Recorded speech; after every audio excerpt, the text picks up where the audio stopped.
it is highly important that the leaders of the European Union member states come together to show unity and determination to preserve and continue to invest in the European Union project.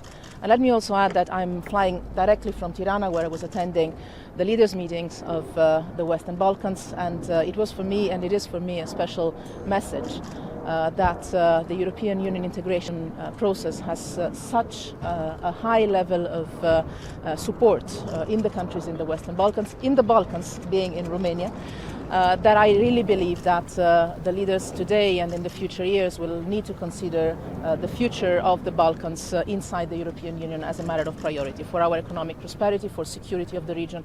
Cette réunion était importante à mes yeux à trois égards. D'abord parce que nous nous sommes concentrés sur autre chose que la gestion des crises et du quotidien, et en particulier du Brexit. Ensuite, parce que cette réunion du 9 mars intervient 15 jours avant les élections européennes partout en Europe. Et donc 15 jours avant qu'un peu plus de 400 millions de nos concitoyens aient à exprimer un choix.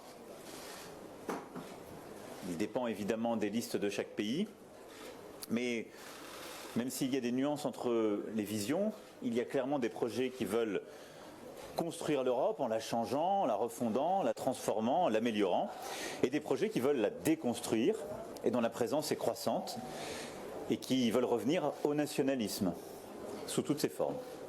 Et je crois très profondément qu'au moment que traverse notre Europe, ces élections constituent une étape absolument critique pour définir le projet à venir. Si en Europe, ceux qui veulent moins d'Europe l'emportent, si demain en Europe au Parlement il n'y a pas de majorité possible sans les nationalistes ou les extrêmes, il est clair que nous aurons moins d'Europe et la désunion sera notre faiblesse. D'abord, il y a un clair consensus pour dire que le climat doit faire partie de la stratégie à venir de l'Europe. Le texte proposé d'ailleurs par la présidence pour l'agenda des leaders était très clair sur ce point et de très bonne qualité. Mais nous avons besoin de redoubler, si je puis dire, d'ambition climatique et environnementale en Europe. C'est ce que demandent nos jeunesses partout dans le continent, c'est ce qu'impose la situation de la planète, qu'il s'agisse de réchauffement climatique comme de biodiversité. Et c'est très clairement la crédibilité de l'Europe et la construction de son modèle qui en dépend. À cet égard, je me félicite qu'à notre initiative, 9 pays aient signé une contribution essentielle qui défendent un renforcement de nos objectifs climatiques, et en particulier la neutralité carbone, et donc le zéro émission, en 2050. De même que nous poussons fortement la mise en place de financements adaptés pour l'investissement dans la transition écologique.